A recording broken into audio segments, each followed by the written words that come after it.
Hello students, last lecture में हमने cover किया था चार्ज क्या होता है, चार्ज की क्या क्या प्रॉपर्टीज होती हैं, इलेक्ट्रोस्टैटिक्स क्या क्या होता है। नेक्स्ट लेक्चर में आज हम स्टडी करने जा रहे हैं मेथड्स ऑफ चार्जिंग।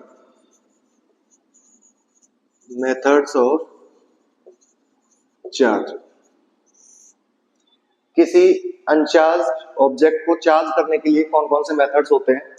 इसके अंदर सबसे पहला मेथड आता है charging by induction. Second method इसके अंदर आता है charging by conduction.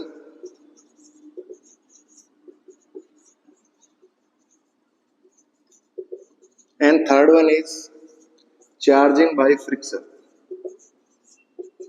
Charging by friction. तो चार्ज करने के लिए हमारे पास तीन मेथड है।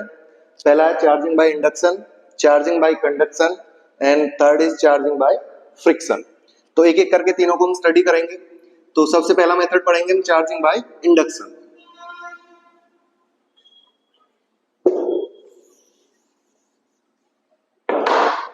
इस मेथड के अंदर हमारे पास एक मेटेलिक स्फीयर होता है। मेटेलिक स्फीयर ये अनचार्ज है, न्यूट्रल है। न्यूट्रल मींस कि इसके अंदर जितने पॉजिटिव चार्ज है उतने ही नेगेटिव चार्ज है। हमने एक ग्लास रॉड लिया और उसको चार्ज किया, तो चार्ज ग्लास रॉड लिया।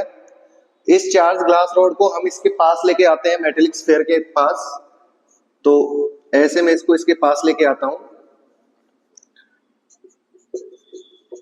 तो चार्ज की प्रॉपर्टी की वजह से इसके अंदर जो नेगेटिव चार्ज होगा वो इस पॉजिटिव चार्ज के बिल्कुल क्लोज आ जाएगा और जो पॉजिटिव चार्ज है वो दूसरी साइड चला जाएगा। इसके अंदर न्यूट्रल है, मैंने पहले ही बताया था। न्यूट्रल का मतलब जितना नेगेटिव चार्ज है उतना ही पॉजिटिव चार्ज होगा। तो अब इस पॉजिटिव चार्ज की वजह से जो नेगेटिव चार्ज है वो इसके पास आ जाता है और पॉजिटिव चार्ज अपोजिट साइड में चला जाता है। सेकंड केस में अब मैं इस मेटेलिक स्फीयर को negative charge negative charge negative charge, ध्यान रहे हमको इसको टच नहीं करना है।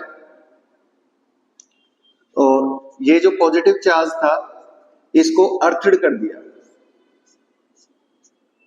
अर्थड होने की वजह से ये जो पॉजिटिव चार्ज है इस यहां से नेगेटिव चार्ज इसको न्यूट्रल कर देगा, इस पॉजिटिव चार्ज को। तो हमारे पास कंडीशन बच जाती है कि जो हमारा मेटेलिक स्फीयर है इसके अंदर सिर्फ नेगेटिव चार्ज बच जाता है। पॉजिटिव पॉजिटिव पॉजिटिव पॉजिटिव हमारा अर्थड होने की वजह से निकल गया।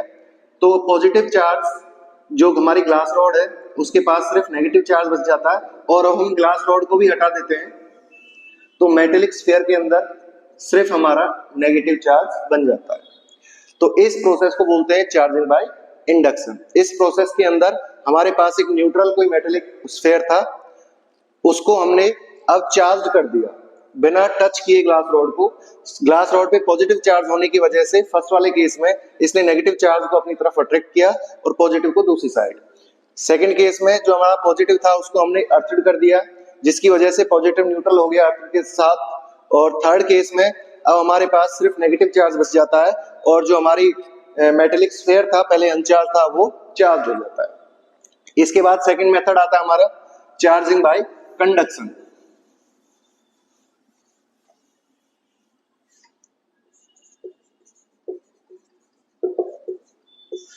इस प्रोसेस के अंदर चार्जिंग बाय कंडक्शन क्या होता है, हमारे पास सेम वही ले लेते हैं। हमारे पास एक मेटेलिक स्फीयर है। अब की बार हमने ग्लास रॉड को, चार्ज ग्लास रॉड को इसको टच कर देना है। टच करने की वजह से जब इसके साथ टच होगा इसको चार्जिंग बाय कंडक्शन या टचिंग भी बोलते हैं।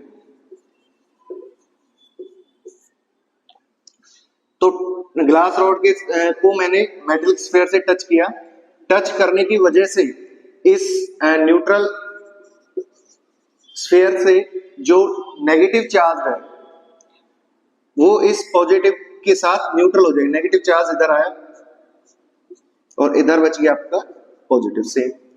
अब ये दोनों कांटेक्ट में होने की वजह से ये नेगेटिव चार्ज इधर ट्रांसफर होता है इस ग्लास रॉड के पास, तो जो ग्लास रॉड है वो क्या हो जाएगी बेटा, न्यूट्रल हो जाएगी, क्योंकि ये पॉजिटिव इस नेगेटिव से न्यूट्रल हो जाएगा और हमारे पास स्फीयर के अंदर सिर्फ कौन सा चार्ज बच जाएगा, पॉजिटिव चार्ज बच जाएगा।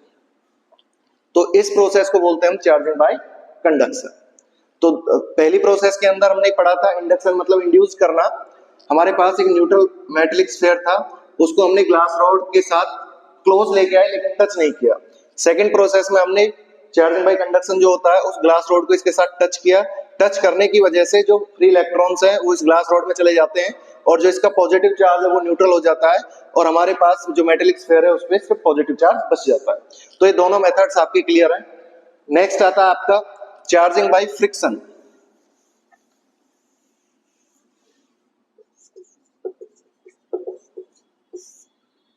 फ्रिक्शन मींस घर्षण, रगड़ना। हम किसी भी ऑब्जेक्ट का, जैसे मेरे पास कोई पेन है और उसको मैं अपने हेयर्स में रगड़ता हूं तो हेयर्स का जो पॉजिटिव चार्ज है वो पेन के अंदर ट्रांसफर हो जाता है। तो फ्रिक्शन का मतलब होता है रगड़ना किसी भी ऑब्जेक्ट को। तो रगड़ने से जो चार्ज होता है, जो फ्री इलेक्ट्रॉन्स होते हैं वो उससे ट्रांसफर हो जाते हैं दूसरे किसी भी ऑब्जेक्ट के अंदर। तो ये तीनों प्रोसेस है, तीनों मेथड्स हैं चार्जिंग की किसी भी ऑब्जेक्ट को, न्यूट्रल ऑब्जेक्ट को चार्ज करने के लिए, charging by induction, charging by conduction और third one is charging by friction. Next हम स्टडी करेंगे कंडक्टर्स, इंसुलेटर्स एंड डाइलेक्ट्रिक्स। इनके अंदर क्या क्या चीज होती है। कंडक्टर्स आप सभी जानते हो, जिनके अंदर से इलेक्ट्रिसिटी क्रॉस होती है। क्यों होती है इलेक्ट्रिसिटी क्रॉस? क्योंकि इसके अंदर जो नंबर ऑफ फ्री इलेक्ट्रॉन्स हैं वो सबसे ज्यादा होते हैं। इंसुलेटर्स के अंदर जो फ्री इलेक्ट्रॉन्स होते हैं वो टाइटली बंधे होते हैं प्रोटॉन्स के साथ, जिस वजह से वो फ्री नहीं घूमते हैं और इलेक्ट्रिसिटी क्रॉस नहीं होती है। Third one is dielectrics. Dielectrics क्या होते हैं? कंडक्टर और इंसुलेटर के बारे में तो आप सभी जानते हैं। डाइलेक्ट्रिक्स क्या होते हैं? बेसिकली डाइलेक्ट्रिक्स ये इंसुलेटर्स ही होते हैं, लेकिन ये इफेक्ट को दर्शाते हैं, इफेक्ट ऑफ इलेक्ट्रिसिटी। तो अब इसके अंदर क्या कॉन्सेप्ट है? डाइलेक्ट्रिक्स होते तो इंसुलेटर है, लेकिन किसको दर्शाते हैं? इफेक्ट ऑफ इलेक्ट्रिसिटी की इनके अंदर भी जो इलेक्ट्रिसिटी है उसका सेंसेशन महसूस किया जाता है। देखिए कैसे इसका एग्जांपल समझेंगे हम। मान के चलिए हमारे पास एयर है, एयर इज डाइलेक्ट्रिक्स। इसके जो एटम्स हैं, मैं इस एग्जांपल लेता हूं, एक एटम एरा, एक दरा, एरा, एरा,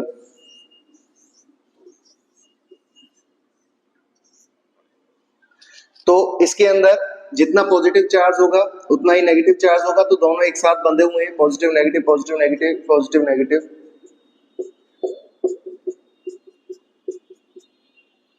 ऑब्वियसली जितना पॉजिटिव होगा उतना ही नेगेटिव होगा, दोनों एक साथ बंधे होंगे। अब मैं क्या करता हूं, एक इलेक्ट्रिक फील्ड अप्लाई करता हूं इसके अंदर।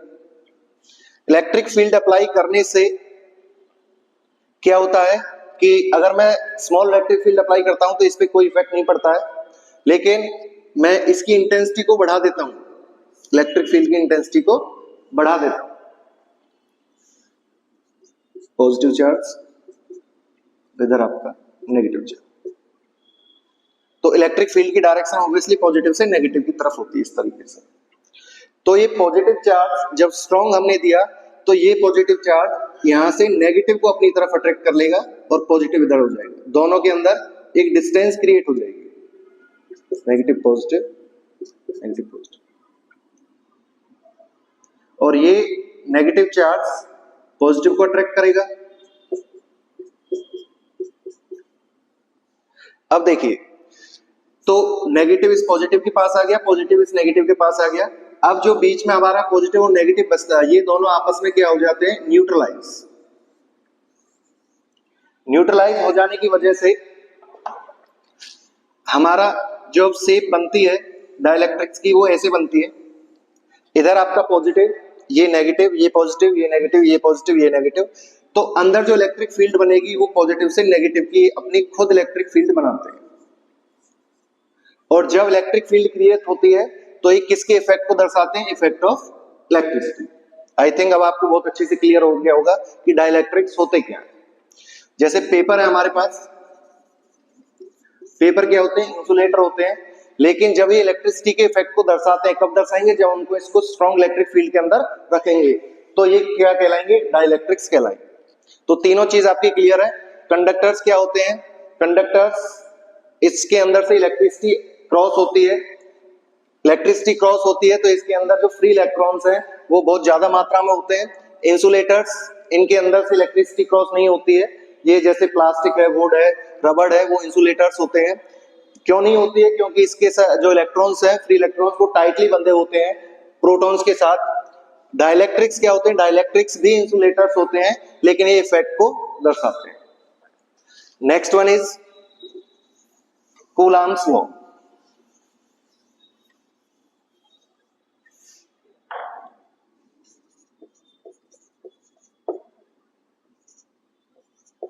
कूलाम्स,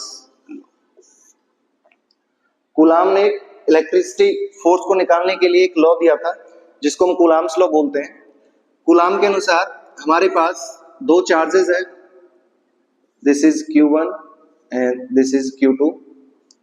दोनों के बीच डिस्टेंस को रखा मैंने R, इस पॉइंट को मान लिया A, इस पॉइंट को मान लिया मैंने B। तो कूलाम का नियम क्या कहता है कि जो इन दोनों चार्जेस के बीच फोर्स लगेगा वो फोर्स किसके बराबर होगा? पहली कंडीशन है कि जो फोर्स होगा वो डायरेक्टली प्रोपोर्शनल होगा product of magnitude of charges. और सेकंड कंडीशन उन्होंने बताई ये इनवर्सली प्रोपोर्शनल होगा square of distance between the charges. तो डिफाइन करेंगे हम according to this law.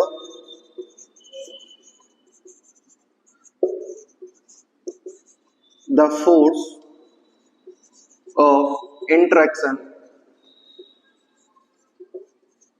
between two charges is directly proportional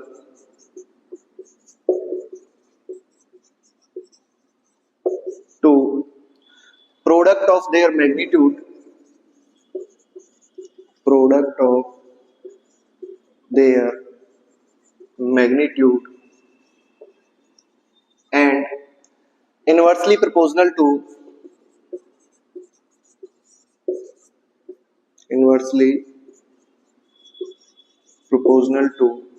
square of distance, square of distance between them।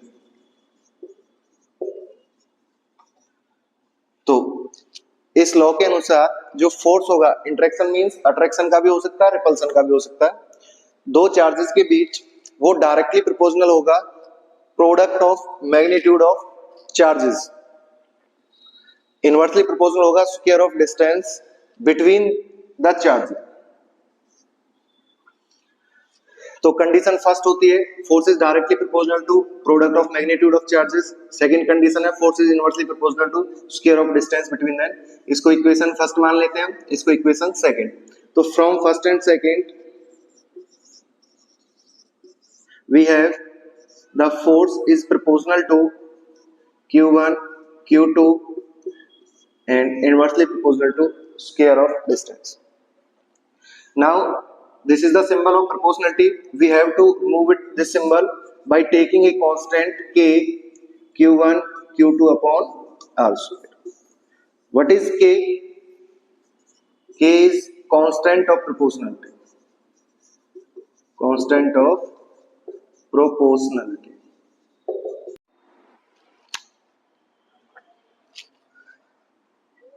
So K is constant of proportionality. Now इसको हम और भी क्या बोल सकते हैं? कूलाम्स कांस्टेंट,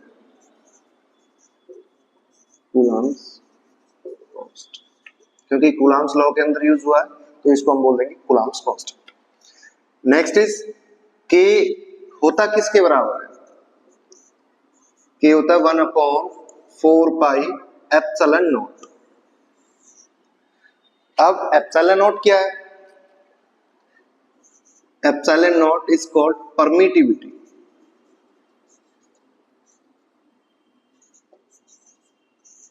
इसको बोलते हैं परमिटिविटी. k की वैल्यू कितनी होती है? कांस्टेंट होने की वजह से इसकी वैल्यू होती है 9 इंटू 10 रेज़ टू पावर 9. अच्छा, इसकी यूनिट क्या होगी? Newton metre square coulomb minus. अब ये यूनिट मैंने कहां से निकाली इसको देखेंगे.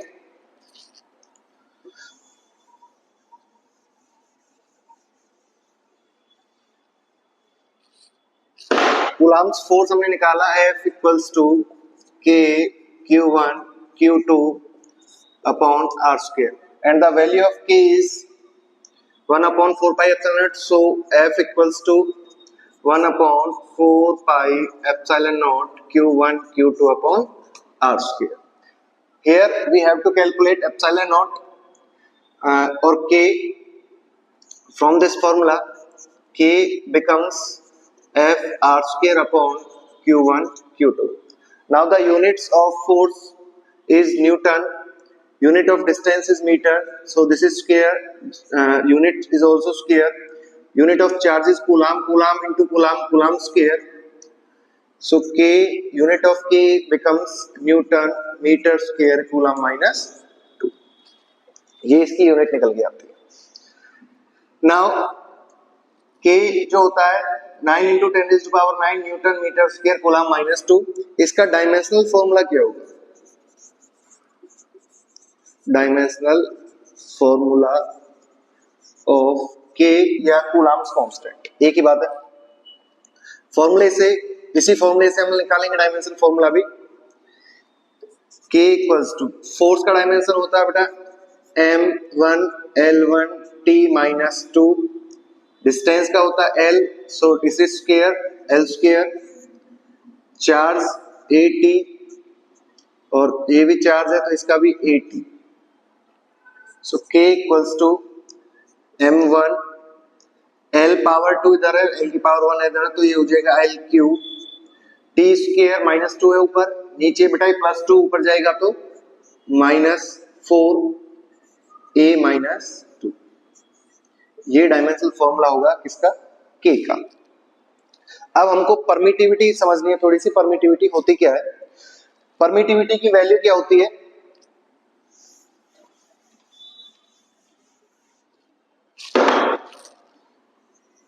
अभी हमने पढ़ा K होता है 1 upon 4 pi epsilon naught. The value of K is 9 into 10 raise to power 9 equals to 1 upon 4 pi epsilon naught. Epsilon naught मेरे को कैलकुलेट करना है तो 1 अपॉन 4 पाई मींस 22, 7 ऊपर चला जाएगा into 9 into 10 raise to power 9. So the value will be 8.85 into 10 raise to power minus 12. ये हम कैलकुलेशन करेंगे, ये वैल्यू निकल के आएगी. अच्छा, इसकी यूनिट क्या आएगी? देखिए K के इनवर्स में है तो जो K की यूनिट थी वो इसकी अपोजिट हो जाएगी. K कूलम्स कांस्टेंट की हमने यूनिट पढ़ी newton metre square coulomb minus 2, तो इसकी यूनिट बन जाएगी coulomb square newton inverse metre minus 2. जो पॉजिटिव है वो नेगेटिव हो जाएगा और जो नेगेटिव है वो पॉजिटिव हो जाएगा क्योंकि दोनों इनवर्सली प्रोपोर्शनल है. So dimensional formula, dimensional formula of epsilon. Dimensional formula हम निकालेंगे. सेम जो हमारा K का डायमेंशन था इसका अपोजिट हो जाएगा, तो इसका डायमेंशन हो जाएगा M-1 L minus 3 T 4 A square. जो नेगेटिव वैल्यूज है वो पॉजिटिव हो जाएंगी और पॉजिटिव वैल्यूज आपकी नेगेटिव हो जाएंगी.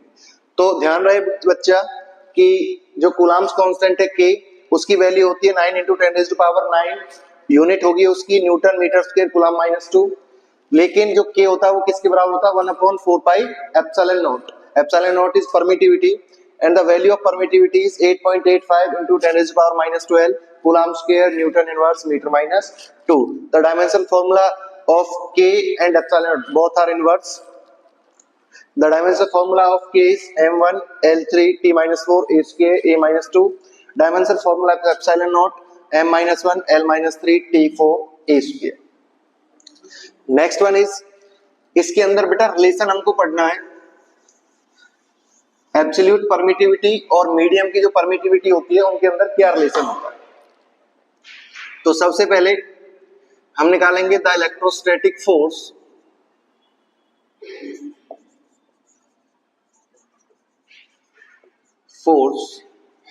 when charges are placed in free space free space के अंदर अगर चार्ज रखे हैं तो फोर्स आपका होगा फ्री स्पेस के लिए एफ नॉट से मैंने इसको दर्शा दिया, ये हो जाएगा बेटा आपका 1/4 पाई एप्सिलॉन नॉट Q1 Q2 बहुत चार्जेस के लिए डिस्टेंस होगी बेटा आपकी r स्क्वायर। दूसरा, अगर इलेक्ट्रोस्टैटिक फोर्स निकालना है हमको जब चार्ज किसके अंदर है, किसी मीडियम के अंदर है, when charges are placed in medium, तो मीडियम की परमिटिविटी अलग होगी, तो फोर्स मीडियम के लिए हम निकालेंगे 1/4 पाई एप्सिलॉन m, ये फ्री स्पेस के लिए था एप्सिलॉन नॉट और मीडियम के लिए होगा बेटा epsilon m Q1 Q2 upon r square. इसको इक्वेशन फर्स्ट मान लिया हमने, इसको इक्वेशन सेकंड, दोनों को डिवाइड कर दीजिए, dividing equation first by second, तो f naught upon F M किसके बराबर हो जाएगा 1, ये ऊपर चला जाएगा आपका 4 pi epsilon m upon 4 pi epsilon not here Q1 Q2 r square upon r square. तो ये तो कैंसिल ही हो जाएगा, सेम है, 4 पाई से 4 पाई कैंसिल हो जाएगा, तो F naught upon F M हमारा किसके बराबर हो जाएगा epsilon m upon epsilon naught. अच्छा, एप्सिलॉन m जो है वे बेटा परमिटिविटी मीडियम के लिए, एप्सिलॉन नॉट जो है परमिटिविटी फ्री स्पेस के लिए, और इसी को हम बोलते हैं बेटा एक कांस्टेंट जिसका नाम हमने रखा डाइलेक्ट्रिक कांस्टेंट, डाइलेक्ट्रिक कांस्टेंट। ये दोनों का रेशियो होता है permittivity medium, permittivity of free space, और इसी को हम बोल देते हैं बेटा रिलेटिव परमिटिविटी, रिलेटिव परमिटिविटी। इसको एप्सिलॉन r से भी हम नोट कर देते हैं।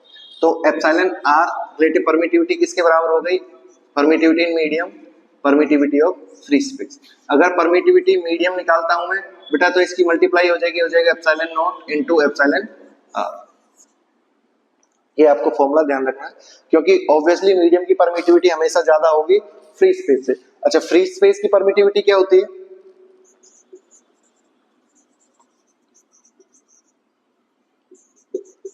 परमिटिविटी ऑफ फ्री स्पेस, इसकी वैल्यू हम फ्री स्पेस में लेके चलते हैं बेटा 1.00001 ही होती है। परमिटिविटी एयर के अंदर इसकी वैल्यू भी बेटा लगभग 1.006 होती है। परमिटिविटी वाटर की सबसे ज्यादा होती है, लगभग 80 के अराउंड होती है। तो अलग अलग मीडियम्स की परमिटिविटी, ग्लास की अलग होती है, तो फ्री स्पेस की 1 होती है, एयर की 1.006 और वाटर की परमिटिविटी लगभग 80 के बराबर होती है। ग्लास की भी लगभग 3 से 6 होती है परमिटिविटी की वैल्यू। तो हर मीडियम की परमिटिविटी अलग अलग होती है मीडियम के अकॉर्डिंग। सो नेक्स्ट वन आता है आपका Coulomb's law vector form.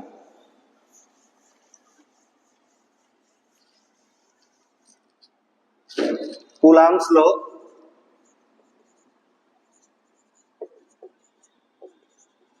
In vector form.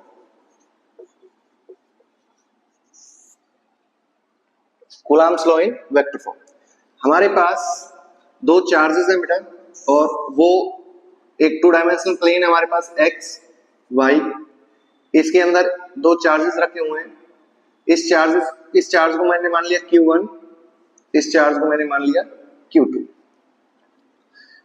So here is the position vector of Q1, ये ओरिजिन हो गया, this is the position vector of Q2।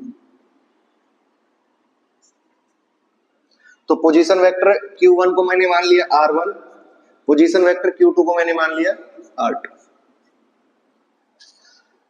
The distance between Q1 and Q2 एक arrow बेटा हम इधर की तरफ लगाएंगे जब हम Q1 से Q2 की तरफ जा रहे हैं, तो इस डिस्टेंस को मान लिया मैंने R12, इट मींस 1 से 2 की तरफ। और अगर डिस्टेंस Q2 से Q1 निकालनी है हमको ये वाली, तो हो जाएगी बेटा R21। इसका मतलब हो गया हम Q2 से जा रहे हैं Q1 की तरफ। अच्छा, दोनों पॉजिटिव चार्ज होने की वजह से इधर जो फोर्स लगेगा बेटा वो हो गया F21, it means force on 2 due to 1, और एक फोर्स इधर लगेगा, it means force on 1 due to 2। तो ये हमको कैलकुलेट करना है। सबसे पहले वेक्टर फॉर्म निकालनी है हमको, तो सबसे पहले हमको कूलाम्स का नियम पता होना चाहिए। कूलाम के नियम के अनुसार फोर्स जो होता है वो किसके बराबर होता है, 1/4 पाई epsilon not Q1 Q2 upon R। हमारे पास दो फोर्सेस हैं बेटा, F12 और F21। तो similarly F12 is equals to force on Q1 by Q2। तो F12 किसके बराबर होगा बेटा, Q1 पर फोर्स लग रहा है Q2 की वजह से, तो कांस्टेंट ले लिया मैंने K, Q1 Q2 अपॉन, अब डिस्टेंस देखिए बेटा क्या आएगी, F12 के लिए डिस्टेंस, क्योंकि इधर की डायरेक्शन में फोर्स लग रहा है तो डिस्टेंस भी इधर ही आएगी, और ये डिस्टेंस क्या है आपकी R21, इसका स्क्वायर। ऑल्सो F21 अगर मैं निकालता हूं तो हो जाएगा K Q1 Q2 upon F21। देखिए अब Q2 पर फोर्स Q1 की वजह से, तो डिस्टेंस आपकी आएगी इस डायरेक्शन में, तो R12 का स्क्वायर। इसको मान लिया मैंने इक्वेशन फर्स्ट, ये होगी बेटा इक्वेशन सेकंड। अब डायग्राम में देखेंगे R12 किसके बराबर है, R21 के। दोनों इक्वल है, एक देखिए बेटा मैग्नीट्यूड दोनों का इक्वल है, लेकिन दोनों में अपोजिट क्या है, डायरेक्शन अपोजिट है, जिस वजह से किसका साइन आ जाएगा, नेगेटिव साइन आ जाएगा। अब R12 की जगह में क्या पुट कर सकता हूं, -R21। तो from equation second we have F21 is equals to K Q1 Q2 upon R12 की जगह मैंने पुट कर दिया बेटा R21 इसका स्क्वायर, और कैसा था, नेगेटिव। इसको मान लिया मैंने इक्वेशन थर्ड। अब from equation first and third दोनों को देखिए, from equation first and third. First equation है बेटा आपकी F12 equals to K Q1 Q2 upon R21 square, third है F21 equals to -K Q1 Q2 upon R square. अच्छा, ये value है अब जो -K Q1 Q2 upon R21 square, क्या ये किसकी वैल्यू है, F12 की, तो इसकी जगह मैं क्या लिख सकता हूं, F21 is equals to -F12। तो इसकी वेक्टर फॉर्म क्या कहती है कि अगर हमारे पास दो चार्जेस हैं और दोनों किसी डिस्टेंस पे रखे हुए हैं, तो जो उन पे लगने वाला फोर्स है दोनों डायरेक्शंस में, अपोजिट डायरेक्शंस में, वो इक्वल तो होगा लेकिन अपोजिट होगा। ये इसकी वेक्टर फॉर्म होती है। और इस ट्राइंगल के अनुसार अगर मैं इसमें ट्राइंगल लॉ भी अप्लाई करता हूं बेटा, इसको ध्यान से समझिए। ट्राइंगल लॉ के अनुसार ओ, इस पॉइंट को मान लिया मैंने ए, इसको मान लीजिए B, in triangle O A B. जब हम बेटा इधर से चलते हैं O से A की तरफ, फिर ये आपका B, ऐसे O A B, तो हमारा जो ट्राइंगल लॉ वो क्या कहता है कि जो दो आपकी सेम ऑर्डर की साइड होती हैं, उन दोनों का सम जो थर्ड ऑर्डर में साइड होती है उसके बराबर होता है।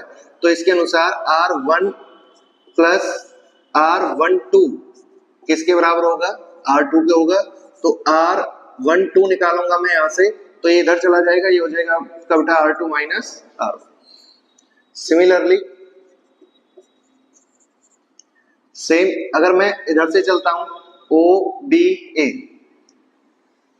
तो इस ट्राइंगल को देखिए एक बार, OBA, ये इसके अनुसार R2 का सम प्लस R21, इधर से जाएंगे तो R21 आएगा, तो R2 प्लस R21 का सम किसके बराबर होगा, R1 के बराबर हो जाएगा। और यहां से R21 निकालूंगा मैं, तो इधर जाएगा नेगेटिव R1 माइनस R2। तो R12 क्या होता है, R2 माइनस R1, और R21 equals to R1 minus R2। तो ये आपका कूलाम्स लॉ और उसकी वेक्टर फॉर्म आपकी दोनों क्लियर हो चुकी हैं। अब इस पे क्वेश्चंस कैसे बनते हैं, क्वेश्चंस को स्टडी करेंगे हम। पहले बेसिकली से ही स्टार्ट करते हैं हम। हमारा फॉर्मूला है कूलाम्स लॉ का, F equals to K Q1 Q2 upon R square. Question आता है कि अगर मैं डिस्टेंस को डबल कर दूं, चार्जेस को सेम रखा, डिस्टेंस को मैंने डबल किया, तो F किसके बराबर हो जाएगा, F equals to K Q1 Q2 same रहेगा। डिस्टेंस को डबल कर दिया तो इसको हम क्या लिख देंगे, 2R का स्क्वायर। सो जो नया फोर्स होगा ये 1 अपॉन 4, 2 का स्क्वायर 4, ये हो गया K Q1 Q2 upon R square. तो ये ओल्ड फोर्स हो गया, F न्यू 1 अपॉन 4 हो जाएगा बेटा F ओल्ड। अगर मैं डिस्टेंस को बढ़ाता हूं तो उसका फोर्स, अगर 2 टाइम्स करता हूं तो फोर्स आपका 1 अपॉन 4 हो जाएगा। अगर मैं इसको 3 टाइम्स करता हूं तो फोर्स नया 1 अपॉन 9 टाइम्स कम हो जाएगा। अगर मैं इसको 4 टाइम करता हूं तो नया फोर्स पुराने फोर्स से 1 अपॉन 16 टाइम्स कम हो जाएगा। अच्छा, अगर मैं इस डिस्टेंस को अब की बार बेटा कम करता हूं, आधा कर दिया, K Q1 Q2 upon R square. Now R को मैंने लिख दिया R/2। सो F किसके बराबर हो जाएगा, K Q1 Q2 upon R/2 का स्क्वायर। सिंपल। तो F इक्वल्स टू, ये हो गया K Q1 Q2 upon R square, और नीचे 2 है, T का स्क्वायर, ऊपर कितना आ जाएगा बेटा आपका 4 हो जाएगा। अब ये जो वैल्यू है ये किसके बराबर है, ओल्ड फोर्स की। तो न्यू फोर्स 4 टाइम्स हो जाएगा ओल्ड फोर्स। तो डिस्टेंस कम होगी तो ऑब्वियसली फोर्स ज्यादा होगा, और डिस्टेंस को अगर मैं हाफ कर दूंगा तो नया फोर्स पुराने फोर्स से 4 टाइम्स हो जाएगा। डिस्टेंस को अगर मैं 1/3 कर दूंगा तो नया फोर्स पुराने फोर्स से 9 टाइम्स ज्यादा स्ट्रॉन्गर होगा।